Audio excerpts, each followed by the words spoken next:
তো আপনাদের বিশ্বাস হলো না, তো আমি এখন বিশ্বাস করিয়ে দিলাম। ওটা এখন এখন আর হচ্ছে না, কিন্তু তখন হলো। আমি আপনাদের কিন্তু বিশ্বাস করিয়ে দিলাম।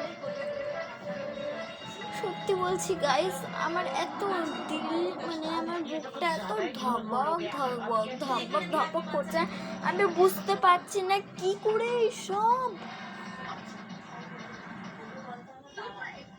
ভাই এইগুলো কি করে হতে পারে।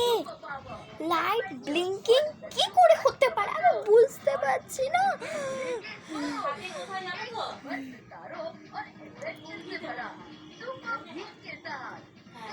বুঝতে পারছি না গাইস, আমি সত্যি বলছি আমি বুঝতে পারছি না কিছু। ওখানে কি হচ্ছে না হচ্ছে আমি কিচ্ছু জানি না। আমি ওখানে গেছিলাম, মানে ফার্স্ট ভিডিওতে গেছিলাম, মানে ফার্স্ট ভিডিওটায় আমি আপনাদেরকে বলেছিলাম গেছিলাম। সত্যি বলছি গাইস, এখন আর হচ্ছে না ওই লাইটটা ব্লিঙ্কিং, কিন্তু সব লাইট ঠিক আছে। ওইখানে আর একটা দূরের একটা বড় লাইট ছিল দূরে, ওইটা কিন্তু ঠিক ছিল। ওইটা এত গন্ডগোল কেন আপনি বলুন। আর ওই জায়গার পাশে মানে লাইন পোস্টারের পাশটায় আমি মানে ওটা লাইন পোস্টার, তো লাইন পোস্টারের পাশে আমি দেখতে পাচ্ছিলাম যে কি যেন এমনি এমনি এমনি এমনি করছে। সত্যি नया पार्ले फ्यूजन,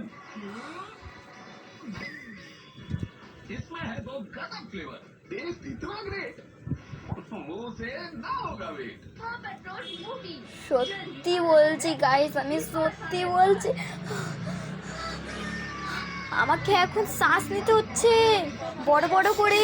আমি কি বলবো বুঝতে পারছি না, এসব কি করে হচ্ছে, এসব কি করে হচ্ছে।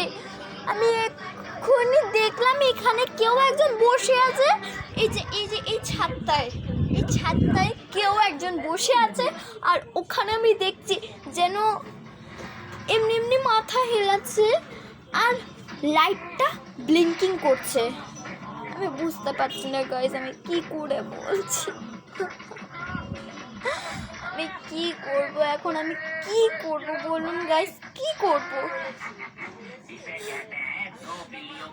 আমি বলছিলাম আমি আগে থেকে বলছিলাম যে আমাদের পাড়ায় কিছুতে কিছু একটা আছে, আছে তো আছে। আমাদের পাড়ায় কেউ পুজোও করায় না।